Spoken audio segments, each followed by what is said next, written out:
dans votre chaîne L'Univers de SVT au Maroc. Pour les élèves de la deuxième année, alors aujourd'hui, on va faire un QCM et en même temps, on va faire une petite révision de ce qu'on a déjà vu, le chapitre de la reproduction chez les animaux. Alors, قلت بالنسبة لتلاميذ السنة الثانية إعدادي في هذه الحصة غادي ندير معكم تمارين هي عبارة على ان QCM وفي نفس الوقت غادي نحاولوا نديروا واحد المراجعة لكل ما رأيناه في الدرس نتاع التوالد عند الحيوانات. Alors, on commence par le QCM وكما كتعرفوا le QCM هو واحد تمارين نورمالمون هي نتاع لا ريسبسيون دي كونيسونس كيعطوكم واحد السؤال وكيعطوكم دي بروبوزيسيون يعني اقتراحات. ممكن ان يكون اقتراح واحد هو اللي صحيح، ممكن يكونوا جوج، ممكن يكونوا اكثر من اقتراحين. Alors, j'ai dit pour chaque question, il vous est donné 4 propositions A, B, C et D. Une, deux ou trois propositions peuvent être exactes. Cochez là où les propositions qui sont exactes. Alors, lors de la reproduction sexuée, la reproduction sexuée, c'est une reproduction qui nécessite l'intervention d'un mâle et d'une femelle. اللي هي التوالد الجنسي يتطلب بالضرورة تدخل كل من الجنسين اللي هو الذكر والأنثى. Alors, il y a toujours une fécondation. واش ملي كنهضروا على la reproduction sexuée كتكون دائما la fécondation. Et la fécondation c'est la rencontre entre le gamète mâle et le gamète femelle. Oui, c'est une proposition qui est correcte. Est-ce qu'il y a toujours un accouplement? Bien sûr que non. لأن نعطيو l'exemple تاع l'oursin. Alors l'oursin عندهم une reproduction qui est sexuée mais ما عندهمش l'accouplement. Donc la proposition elle est fausse. Plusieurs cellules reproductrices mâles peuvent pénétrer dans l'ovule. Alors, on a déjà la fécondation, je fais les étapes de la fécondation. La première étape de la fécondation, on remarque que plusieurs gamètes mâles entourent l'ovule. Plusieurs spermatozoïdes entourent l'ovule. Mais un seul des spermatozoïdes arrive à pénétrer dans l'ovule. Donc, cette proposition, elle est fausse. Mais il y a plusieurs cellules reproductrices qui peuvent pénétrer, mais un seul gamète mâle, c'est lui qui va pénétrer à l'intérieur de l'ovule. Donc, la proposition, j'ai dit, elle est fausse. La deuxième question, chez tous les êtres vivants, la fécondation. Toujours, on parle de la fécondation. ERSAP. Est-ce que pour tous les êtres vivants, la fécondation est toujours interne? Non. Tout simplement parce que la fécondation, elle peut être interne comme elle peut être externe. Elle n'est aussi pas toujours externe. Donc, les deux propositions sont fausses. Peut être interne ou externe? Oui, c'est correct. Je venais déjà que la reproduction chez certains animaux est interne. Ça veut dire la rencontre entre les gamètes mâles et femelles se fait à l'intérieur des voies génitales de la femelle. Et pour d'autres, je venais externe, les oursins par exemple, la rencontre des gamètes se fait dans l'eau de mer, ça veut dire dans le milieu de vie. Alors, est-ce que la fécondation donne toujours une cellule œuf? D'ailleurs, c'est le résultat de la fusion entre le gamète mâle et le gamète femelle. On a la formation de ce qu'on appelle la cellule œuf, اللي هي الخلية البيضاء اللي غادي تكون منطلق لكائن حيواني. C'est la cellule, par des divisions successives, va donner un nouvel individu. Très bien. La question suivante. Chez les êtres vivants, la reproduction sexuée comprend toujours. إذا عند الكائنات الحية التوالد الجنسي دائما il comprend donc كيكون فيه l'union d'une cellule reproductrice mâle et d'une cellule reproductrice femelle. Oui, c'est correct. Alors دائما في التوالد الجنسي كتكون هنالك واحد التحام خلية أو خلية مشيجية ذكرية مع خلية مشيجية أنثوية. Et ça, c'est correct. Chez les êtres vivants, la reproduction sexuée comprend toujours une fécondation interne. Non, elle peut être interne comme il peut être externe. Alors, est-ce qu'elle comprend toujours un accouplement? Mais je peux t'arrêter. Des fois qu'il y a l'accouplement, des fois qu'il n'y a pas d'accouplement. Une reproduction sexuée. On va peut-être l'exemple de l'oursin, il n'y a pas d'accouplement. Pour les autres, les grenouilles, aussi à les truites, etc. Il y a un accouplement. Alors, chez les êtres vivants, est-ce que la reproduction sexuée comprend toujours une fécondation externe. Non. لأن قلت يقدر تكون la fécondation interne ou la fécondation externe, toujours la reproduction sexuée. Alors, la question suivante, parmi les comportements suivants, ceux qui favorisent le rapprochement des partenaires. إذن شفنا déjà في le cours la parade nuptiale. وقلنا بلي la parade nuptiale, ce sont des comportements que fait le mâle pour attirer le partenaire de sexe opposé. Donc, la parade nuptiale, c'est vrai que ce sont des comportements qui favorisent le rapprochement des deux partenaires de sexe opposé. Émettre des substances odorantes, oui, parce que déjà le langage animal, la communication avec l'odorat, la communication avec des ondes sonores, plutôt des messages sonores, etc. Donc, émettre des substances odorantes, oui, les phéromones. Ça veut dire les animaux qui peuvent émettre, qui يعطيو بعض الروائح الهدف منها أنها تجلب الجنس الآخر باش يوقع بيان سور لاكوبلومون. ومنهم قلنا لا باراد نوبسيال اللي كتسبق اللي كتكون جوست افون لاكوبلومون. Émettre des substances odorantes, oui, c'est correct. Libère des cellules reproductrices dans l'eau. Non, la libération des cellules reproductrices ne favorise pas le rapprochement entre les partenaires. Émettre des signaux sonores, alors je viens de le dire, oui, وهذا الشيء كنشوفوه surtout قلنا chez les insectes. لحقاش les insectes كيديروا هاد les ondes, plutôt هاد les signaux sonores sous forme de cris ou là sous forme de, alors chez les insectes كيبقاو par exemple يديروا frottement des ailes, كيبقاو يديروا احتكاك نتاع les ailes ديالهم باش attirer l'autre partenaire. Alors, la fécondation externe a lieu en dehors du corps de la femelle. D'ailleurs, c'est la définition de la fécondation externe. C'est une fécondation qui se fait en dehors des voies génitales de la femelle. Est caractérisée par la perte de nombreuses cellules reproductrices, oui. Puis maintenant, la reproduction, puis maintenant, la fécondation radicale en dehors des voies génitales de la femelle.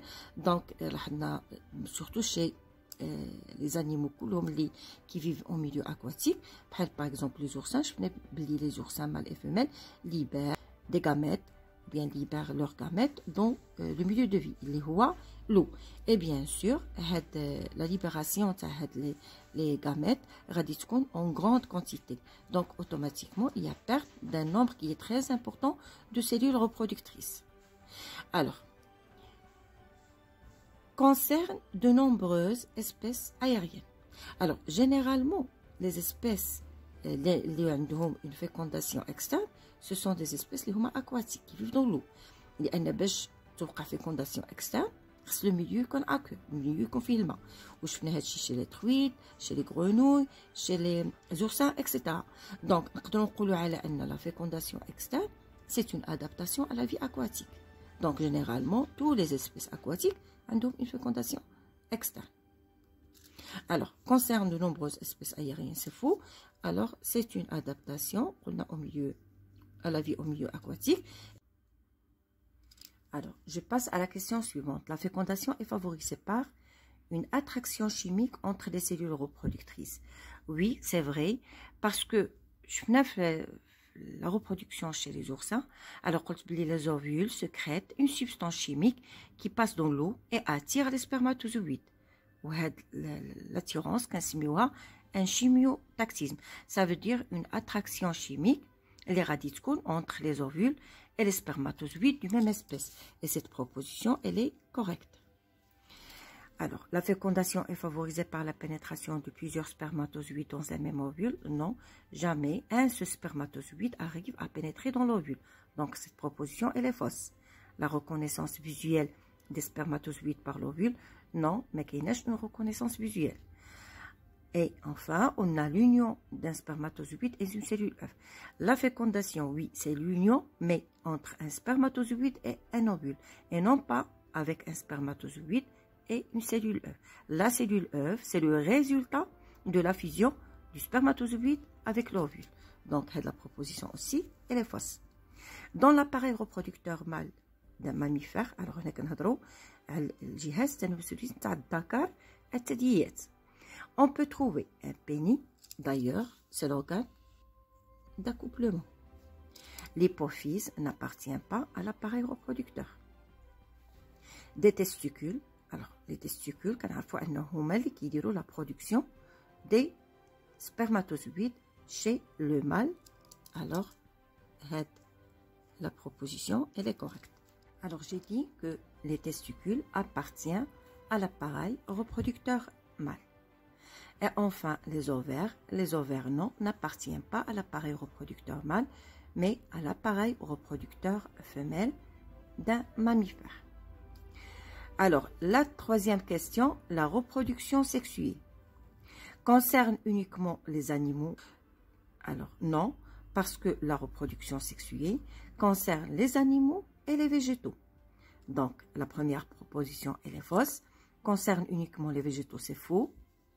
Concerne les animaux et les végétaux, oui, c'est correct. Alors, la proposition, elle est correcte. Comporte l'union d'une cellule reproductrice mâle et d'une cellule reproductrice femelle. Oui, alors, la reproduction sexuée, c'est vrai, mais normalement, l'union des cellules reproductrices mâles et femelles, c'est ce qu'on appelle la fécondation. Donc, la proposition, je n'ai correcte. Alors, après, la viviparité est un mot pour désigner. Alors, la viviparité, شفناها منين هضرنا على الحيوانات الولودة, les animaux vivipares. Alors, وقلت باللي الحيوانات الولودة هي حيوانات جنينها ينمو داخل المسالك التناسلية الأنثوية ويتغذى على المشيمة بواسطة الحبل السري. Donc, j'ai dit qu'un animal qui est vivipare, c'est un animal, l'embryon dialo termine sa croissance à l'intérieur des voies génitales de la femelle, exactement au niveau de l'utérus, et se nourrit à travers ce qu'on appelle le placenta. Alors, la viviparité est un mot pour désigner la reproduction de toutes les espèces de vipères. Non, ça n'a rien à voir avec les vipères. La naissance exclusivement de vrais jumeaux. Aussi, ça n'a rien à voir avec le fait d'avoir des jumeaux. Le développement de la cellule œuf à l'intérieur de l'organisme maternel, ça, c'est vrai. Alors, هنا كنقصدوا بلا cellule œuf هي الخلية البيضاء اللي غتعطينا بعد ذلك جنين. Alors, le développement de la cellule œuf dans un vivarium. Et aussi, c'est fou. Alors, la dernière question. Alors, on a ici le coq et la poule. Sont deux animaux de la même espèce? Oui.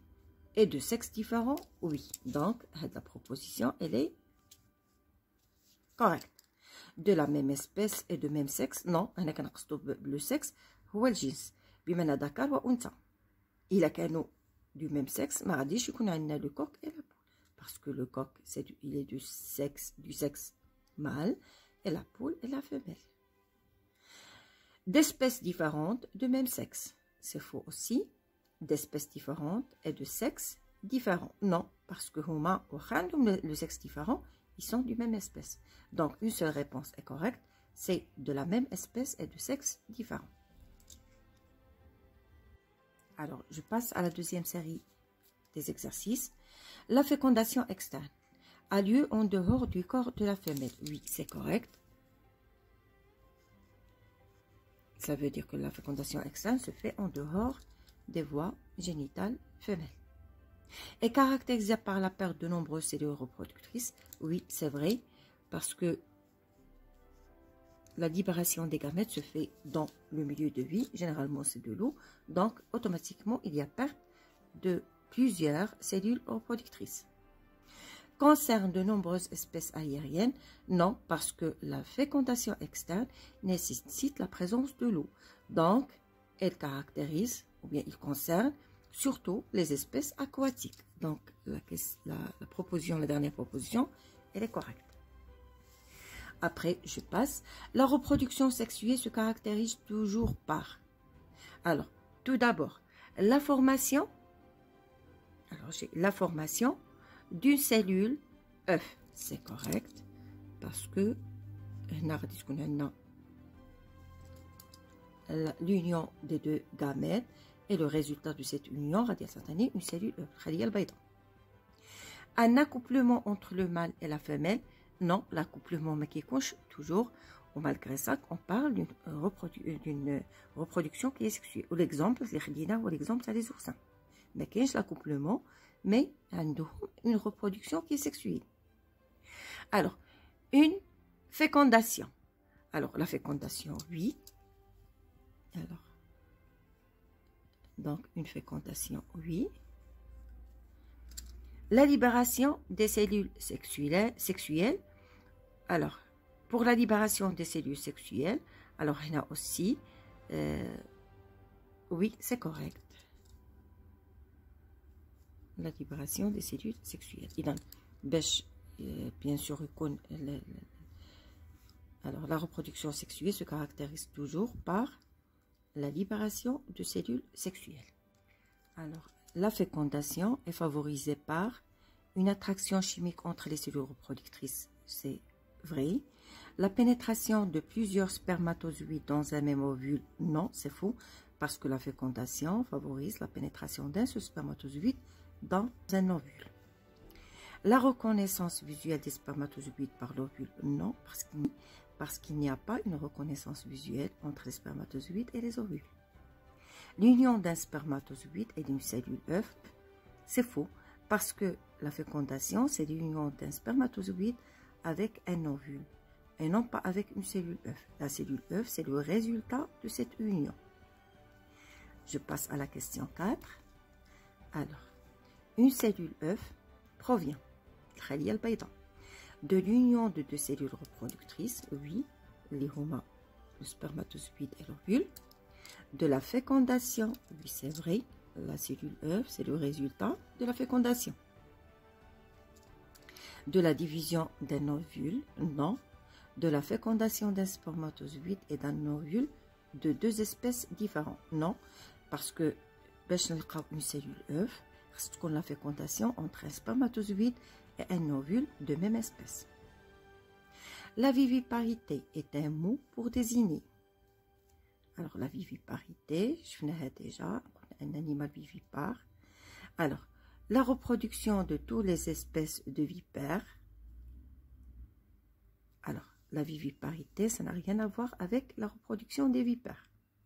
La naissance exclusivement de vrais jumeaux, aussi la même chose. La viviparité, ça n'a rien à voir avec avoir des jumeaux.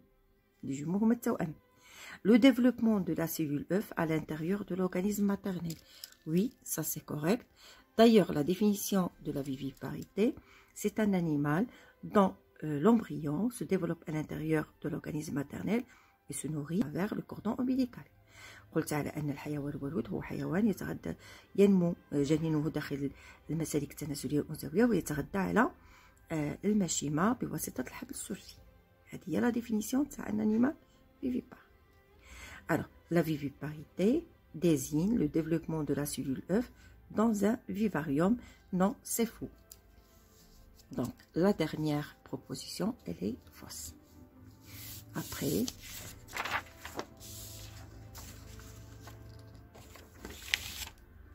alors, je passe à la série suivante. La question suivante. Comment appelle-t-on une reproduction où la rencontre des gamètes est obligatoire? Alors, le type de reproduction, c'est ce qu'on appelle sexuée, asexuée, accouplement sexuel. Donc, on l'appelle une reproduction qui est sexuée. Alors, deuxième question. Dans quelle reproduction est-ce que l'individu se produit tout seul? Alors, la reproduction où l'individu se produit tout seul, est-ce que c'est la reproduction asexuée, sexuelle, solitaire, sexuée? Donc, c'est la reproduction qui est asexuée. D'ailleurs, chez les végétaux. Le jeune se développe dans le corps de la femelle. C'est l'oviparité, l'ovularité, la viviparité, l'ovoviviparité. Donc, c'est la viviparité. Le jeune se développe dans une coquille d'œuf, c'est l'oviparité, la viviparité, l'ovoviviparité. l'oviparité, l'ovularité. C'est l'oviparité. La rencontre entre les cellules reproductrices s'appelle rapport sexuel, accouplement, reproduction, fécondation. Alors, la rencontre entre les cellules reproductrices, les gamètes, c'est ce qu'on appelle la fécondation. Alors, ce qu'on appelle la fécondation. Très bien. Alors, après, je passe à la dernière partie des exercices.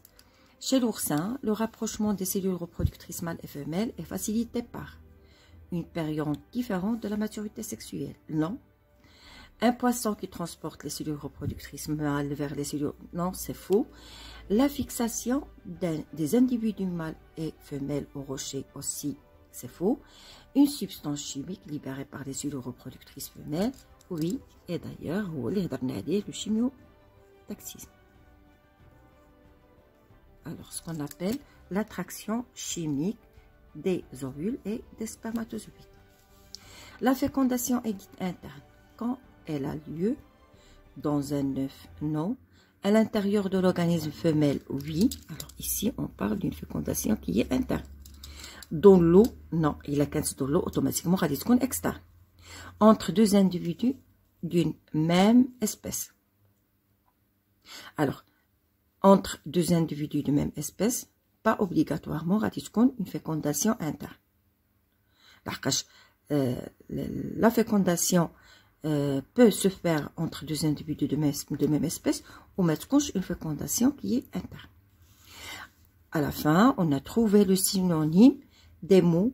Alors, le synonyme, le muradif, le mot qui a la même signification de cellules reproductrices.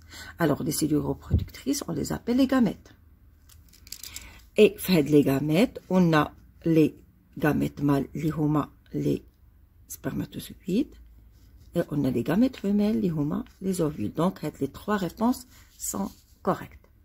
Alors, quand on a regardé la séance d'hier, alors, il a كنت استفدتوا من هاد الQCM وبغيتوا ندير لكم بحال هاد لو جونغ تاع لي زيكزارسيس منها نديروا اون ريفيزيون لو كور منها بطبيعه الحال تستاو راسكم في هاد لو جونغ تاع لي كيستيون.